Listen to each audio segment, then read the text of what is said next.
Heho Pop gengs.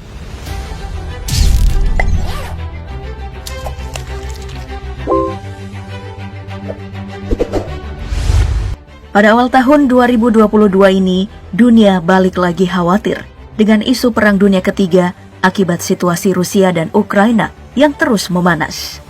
Rusia yang jadi salah satu negara terkuat dunia terus menambah kekuatan di perbatasan Ukraina. Lalu untuk Ukraina, meskipun kekuatan militer negara ini jauh lebih kecil dari Rusia, tapi NATO yang menjadi organisasi pelindung di Eropa Utara ikut turun tangan dalam konflik tersebut. Jadi ini bukan soal Rusia dan Ukraina saja, tapi sudah meluas menjadi Rusia versus NATO.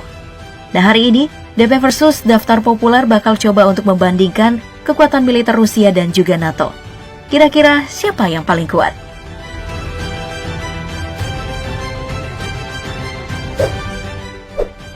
Ngomongin soal militer, tentu saja kita nggak jauh dari barang-barang mahal seperti senjata, alutsista, dan juga gaji personil militernya. Makanya, yang pertama kita bakal bahas dari segi duitnya dulu. Sebagai negara dengan kekuatan militer yang menduduki peringkat 2 di dunia, Rusia tentu mempersiapkan kekuatan militer mereka dengan uang yang tidak sedikit. Dari info yang didapatkan, Rusia setidaknya menyiapkan anggaran 154 miliar US dollar atau 2.216 triliun rupiah dalam memperkuat pasukan mereka. Sedangkan untuk NATO, yang beranggotakan sekitar 30 negara, jumlah budget militer yang dimiliki organisasi yang sangat besar ini yaitu 1,03 triliun US dollar atau 14.790 kuadriliun rupiah. Penyumbang terbesar dalam total budget militer NATO ini tentu saja dimiliki oleh Amerika Serikat yang menduduki peringkat pertama dalam kekuatan militer dunia. Gak main-main, Amerika Serikat menggelontorkan sekitar 731 miliar US dollar atau sekitar 10,5 triliun rupiah. Jadi kalau dibandingkan, Rusia kalah jauh sampai 5 kali lipat dibandingkan NATO dalam segi budget militer.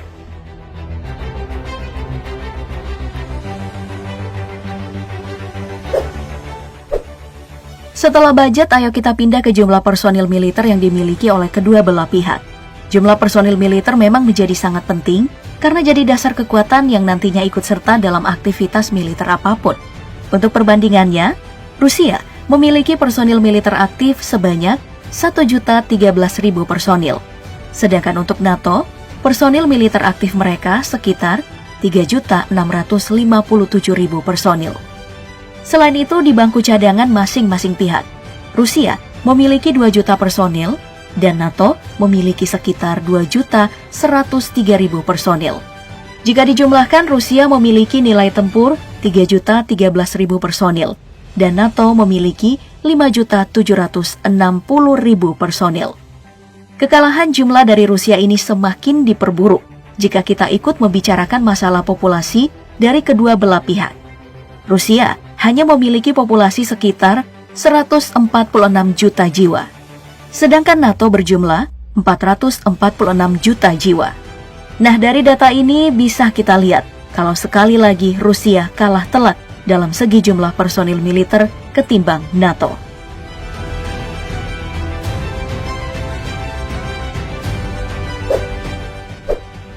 Dari personil militer sekarang kita pindah ke bagian alutsista. Di sini kita bakal mulai dari alutsista darat terlebih dahulu, yang terdiri dari tank, kendaraan tempur lapis baja, APC, MRAP, total artileri, kemudian peluncur roket, hingga mobil lapis baja. Nah, jika semua unit tadi dijumlahkan, Rusia masih kalah telak dengan jumlah alutsista darat sebesar 137.505 unit, dan NATO sekitar 290.136 unit. Namun meskipun kalah jumlah, hal ini memperlihatkan kalau Rusia memang berfokus pada kemampuan tempur darat mereka, dibandingkan dengan NATO yang memiliki 30 negara di dalamnya. Rusia bisa menahan perbandingan kekuatan alutsista darat sekitar 1:2 untuk tiap unit. Fokus kekuatan yang besar ini dikarenakan kebanyakan wilayah Rusia berupa daratan yang terhampar luas. Apalagi secara teknologi, pengembangan alutsista darat Rusia memang top markotop. Contohnya saja, tank. Rusia memproduksi tank mereka sendiri yaitu T-14 Armata, yang dianggap sebagai tank terbaik di dunia untuk sekarang.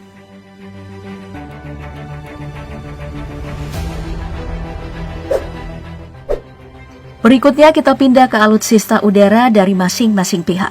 Untuk alutsista udara, ada banyak hal yang menjadi komponen penting dalam bagian ini. Seperti yang pertama, jet tempur. Kemudian yang kedua, pesawat penyerang. Ketiga, pesawat latihan. Lalu, helikopter penyerang, pesawat pengebom, pesawat siluman, kemudian pesawat peringatan, pesawat pengintai, electronic warfare, pesawat tanker, dan yang terakhir, pesawat transportasi. Dari data jumlah alutsista udara tadi bisa kita lihat kalau Rusia masih kalah jumlah dari NATO.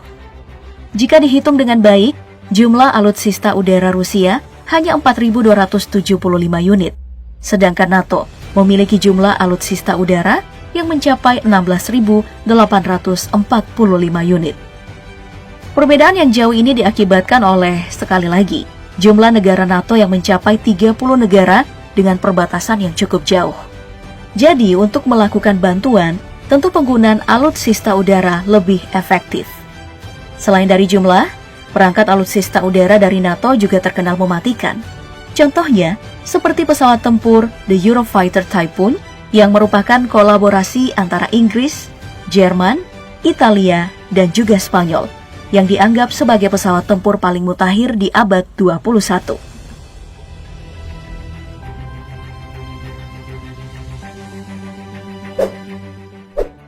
Alutsista darat sudah dan alutsista udara juga sudah. Sekarang waktunya kita pindah ke alutsista laut. Di bagian ini alutsista laut yang bakal jadi pembahasan terbagi atas 5 bagian. Pertama, kapal induk. Kedua, destroyer. Ketiga, frigates. Lalu, corvette. Dan yang terakhir, kapal selam. Dari data yang didapatkan, Rusia lagi-lagi dikalahkan dari segi jumlah oleh NATO. Di bagian alutsista laut, secara total Rusia hanya punya 176 unit. Sedangkan untuk NATO, mereka punya 477 unit. Namun, perbedaan ini tidaklah terlalu signifikan jika konflik pecah di perbatasan Ukraina, yang kebanyakan medannya adalah daratan.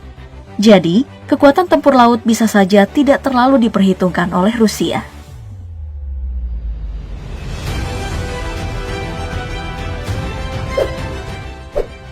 Setelah membahas semuanya, ada satu hal nih yang masih harus kita bahas, yaitu kepemilikan senjata nuklir.